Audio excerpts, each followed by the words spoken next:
अस्सलाम वालेकुम students, how to learn channel में खुशामदीद। मैं हूं सर कामरान।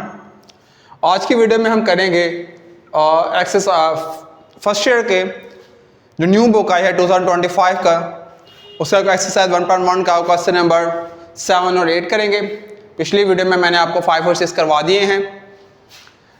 अब हमारे पास पहला क्वेश्चन है, हमने शो करना है एओर्टा की पावर n+1 प्लस एओर्टा की पावर n+2 प्लस एओर्टा की पावर n+3 प्लस एओर्टा की power n+4 is equal to 0 for all n is equal to n natural numbers. अब यहां पर मैं 7 को पहले सॉल्व करता हूं। 7 को सॉल्व करने के लिए सबसे पहले हमें पता होना चाहिए कि एओर्टा स्क्वायर की हमारे पास वैल्यू क्या है। एओर्टा स्क्वायर की हमारे पास वैल्यू होती है -1। तो मैं पहले सबसे पहले इसकी लेफ्ट हैंड साइड लूंगा। लेफ्ट हैंड साइड हमारे पास क्या है, एओर्टा की पावर n+1 प्लस एओर्टा की पावर n+2 प्लस एओर्टा की पावर n+3 और प्लस एओर्टा की पावर n+4। उसके बाद हमने क्या करना है, हमने एओर्टा की पावर n को हमने अलहदा कर लेना है, एओर्टा की पावर 1 को अलहदा कर लेना है। इस पर ना पावर रूल अप्लाई कर लेंगे ना। पावर रूल हमारे पास होता है, अगर हमारे पास दो नंबर्स के ऊपर बेसिस सेम हो, मल्टीप्लाई हो रही हो, तो उनकी पावर हमेशा क्या हो जाती है, ऐड हो जाती है। उनकी पावर हमारे पास क्या हो जाएगी, ऐड हो जाएगी यहाँ पर। और यहाँ पर हमारे पास उल्ट दिया हुआ, यहाँ पर पावर ऐड ऑलरेडी पहले लिखी हुई है, इसको हमने ब्रेक करना है। ब्रेक कैसे करेंगे, एओर्टा की पावर n को अलहदा डॉट एओर्टा की पावर 1 को अलहदा। यहाँ पर इसी तरह फिर एओर्टा की पावर n अलहदा डॉट एओर्टा स्क्वायर अलहदा। यहाँ पर सेम एओर्टा n अलहदा, एओर्टा की पावर क्यूब अलहदा, एओर्टा n डॉट एओर्टा की पावर 4। ये हम बेसिस सेम रखनी है, पावर डिस्ट्रीब्यूट कर देनी है, ठीक है। अब अगर देखें ये 4 टर्म्स हैं, 4 टर्म्स में एओर्टा की पावर n चारों में मौजूद है, तो एओर्टा की पावर n आ जाएगा कॉमन। तो यहाँ आ जाएगा एओर्टा की power n as it is, iota की power 1 plus iota square plus iota का क्यूब प्लस एओर्टा की पावर 4। क्यों? क्योंकि यहाँ से एओर्टा की पावर n कॉमन लिया, तो यहाँ पर एओर्टा 1 बचेगा, यहाँ एओर्टा 2 बचेगा, यहाँ एओर्टा 3 बचेगा और यहाँ एओर्टा 4 बचेगा। अब हमने क्या करना है, एओर्टा 3 और 4 को सॉल्व करने सिखाता हूँ आपको। एओर्टा 3 को कैसे सॉल्व करते हैं हम, बेसिकली हमारे पास एओर्टा स्क्वायर की वैल्यू मौजूद है, पहले इसको एओर्टा स्क्वायर की फॉर्म में लेकर आना है। यहाँ पावर ओड है, तो पावर ओड है, तो पावर ओड को पहले इवन में कन्वर्ट करते हैं हम। तो इसका मतलब ये है कि इसकी 2 पावर लादा कर लूंगा, इसकी 1 पावर लादा कर लूंगा।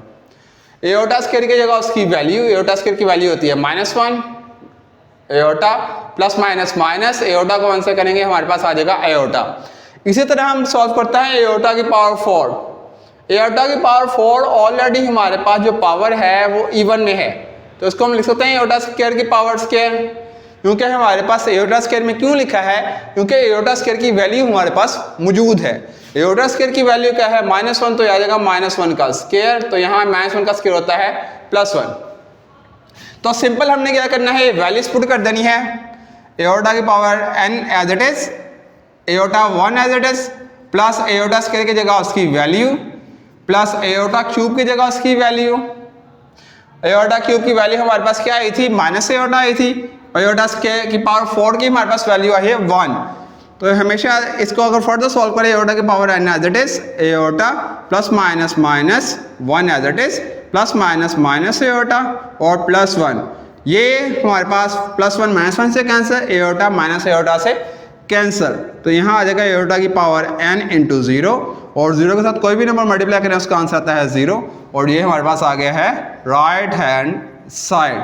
Hence prove left hand side is equal to right hand side. यही हमने क्या करना था, प्रूव करना था। अब हम इसी के साथ सॉल्व करते हैं नेक्स्ट क्वेश्चन। इसका जो क्वेश्चन नंबर 8 है,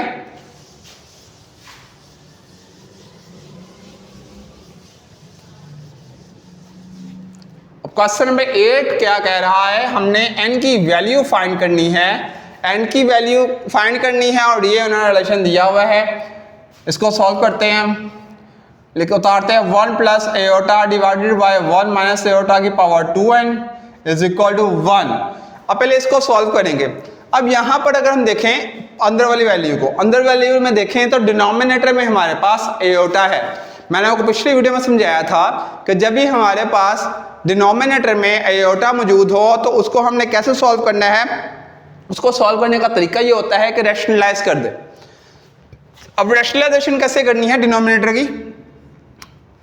डिनोमिनेटर में जो वैल्यू मौजूद है उसके कॉन्जुगेट वैल्यू है 1 माइनस एओटा, और 1 माइनस एओटा का कॉन्जुगेट क्या आएगा 1 प्लस एओटा, क्योंकि कॉन्जुगेट में हम सिर्फ एओटा वैल्यू को साइन चेंज करते हैं। तो डिनोमिनेटर के कॉन्जुगेट से ही मल्टीप्लाई कर देंगे हम और उसी से डिवाइड कर देंगे हम। बाहर 2n एज इट इज, यहाँ 1। अगर इसको हम फर्दर सॉल्व करें तो यहाँ पर हमारे पास क्या आ जाएगा, ये हो 1 को, इस 1 को पहले इसके साथ मल्टीप्लाई करेंगे 1 प्लस एओटा के साथ।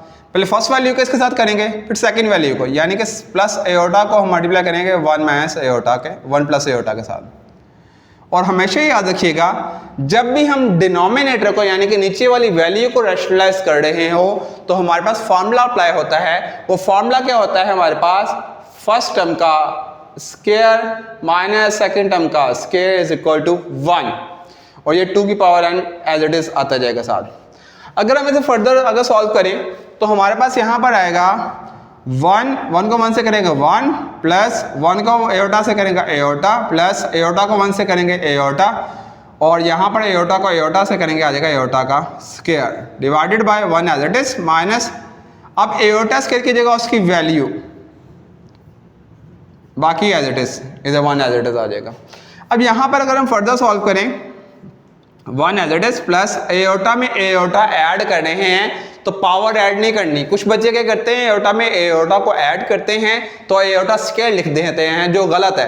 तो हम एओटा में एओटा को जो ऐड करेंगे इसके साथ वैल्यू ऐड होगी, इधर 1 है 1 प्लस 1 क्या होगा 2, तो आ जाएगा 2 एओटा प्लस एओटा स्क्वायर की जगह उसकी value divided by 1 minus minus क्या होता है प्लस। आप फर्दर सॉल्व करें 1 प्लस 2 एओटा प्लस माइनस क्या होता है -1 डिवाइडेड बाय 1 प्लस 1 2, ये इससे क्या हो जाएगा हमारे पास कैंसिल हो जाएगा। अब यहाँ पर बचेगा 2 एओटा ओवर 2, इधर power 2n as it is आती रहेगी, इसमें कोई चेंजिंग नहीं लेकर आनी, या 2 से कैंसिल आउट। तो यहाँ पर हमारे पास आंसर आ जाएगा एओटा की पावर 2n, क्योंकि 2 से कैंसिल आउट हो गया। यहाँ आ जाएगा एओटा की power 2n is equal to 1।